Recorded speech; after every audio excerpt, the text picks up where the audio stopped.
ინტერპოლმა ბაჩიაშვილის საქმეზე სუსი ტყუილში ამხილა. კრიმინალური პოლიციის საერთაშორისო ორგანიზაციიდან ფორმულას უთხრეს, რომ ივანიშვილის ყოფილ ფინანსურ მრჩეველს წითელი ცირკულარით არ ეძებნენ. ამას ბაჩიაშვილის დაკავების შესახებ განცხადებაში სახელმწიფო უსაფრთხოების სამსახური ამტკიცებდა. რეჟიმის სავარაუდო ტყუის დაკავების გარემოებებთან დაკავშირებითაც. გარდიანის ცნობით ის აბუ-დაბიში სასტუმროში დააკავეს, რაც სუსის ვერსიას ეწინააღმდეგება. ლუკა ხაჩიძე გვეტყვის უფრო მეტს ამ თემის შესახებ, ის ახლა ფორმულას ეთერს უერთდება. გიორგი სუსიდან ამ დრომდე ველოდებით განმარტებას თუ რატომ თქვეს, რომ თითქოს ბაჩიაშვილი წითელი ცირკულარით იძებნებოდა მაშინ, როდესაც ფორმულასთან ინტერპოლმა ეს კატეგორიულად უარყო. სარწმუნოდ არ გამოიყურება სახელმწიფო უსაფრთხოების სამსახურის მიერ გავრცელებული ინფორმაციის არც სხვა ნაწილი.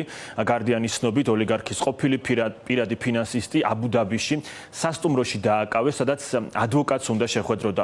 ბრიტანული გამოცემის ეს ინფორმაცია ეწინააღმდეგება სუსის ვერსიას, რომ თითქოს ის ეგრეთ წოდებული მწვანე საზღვრის მონაკვეთის მიმდებარედ დააკავეს. გარდიანის ოცნობით ბაჩიაშვილი ადგილობრივი უსაფრთხოების სამსახურის დაახლოებით 8 წევრმა დააკავა, რის შემდეგაც დუბაის პოლიციის განყოფილებაში გადაიყვანეს და საქართველოსაკენ გამოამგზავრეს უკვე თვითმფრინავით. ცნობები ბაჩიაშვილის დაკავების შესახებ იმდენად ურთიერთგამომრიცხავია, რომ ოცნებაშიც ვერ გაიგეს რა ამტკიცონ, ამიტომ ისე რომ ალბათ ვერც აცნობიერებენ სუსის ვერსიასაც კი უპირისპირდებიან და არ გამორიცხავენ ოლიგარქის ახლო გარემოცვის ყოფილი წევრი საქართველოში ექსტრადიციის შედეგად აღმოჩენილიყო. რა არის გასაკვირი იმაში, რომ სახელმწიფო რომელიც და სახელმწიფოებისთანაც ჩვენ თანამშრომლობთ, თუ ახავდნენ ადამიანს, რომელიც წითელი ცირკულარით იძებნება, ან ჩვენ რომ ქვეყანაში აღმოჩნდეს ვინმე, ვისაც სხვა სახელმწიფო ედოს, თქონდა უნდა დავაპატიმროთ და გადავცეთ შესაბამის სახელმწიფოს, რაც შეეხება თუ ვინმე ან რამე ემუქრება ბაჩიაშვილს, ეს თავად უნდა თქვა, თუმცა საქართველოს ციხეში ყველაზე კარგად იქნება მისი ჯანმრთელობაც და სიცოცხლე დარჩა. ანალიტიკოსები ელოდებიან ბაჩიაშვილის პირველ განცხადებას, ოლიგარქის ყოფილი პირადი ფინანსისტი პირველ კომენტარს იმის შესახებ, თუ როგორ აღმოჩნდა სუსის ხელში რეალურად გააკეთებს ხვალ საქალაქოში. ექსპერტები ამბობენ, რომ დიდი ალბათობით მისი დაკავებაც გახდება სახელმწიფოს მიტაცების კიდევ ერთი მტკიცებულება, როდესაც უწყებები კიდევ ერთხელ ჩადგნენ ოლიგარქის პირადი ინტერესების დაცვის სამსახურში.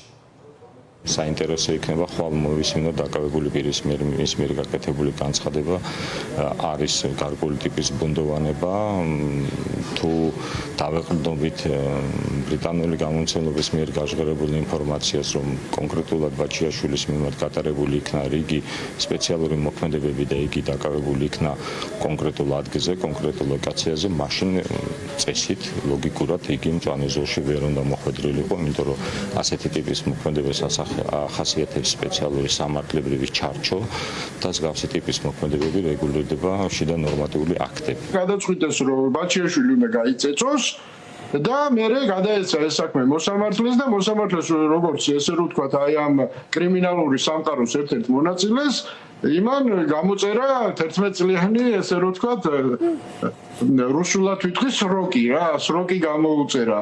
მოსამართლე მერე სუსი ჩაერთო ხელისუფლება მთლიანად მონაწილეობდა, მარტო ჩვენი ხელისუფლება არა.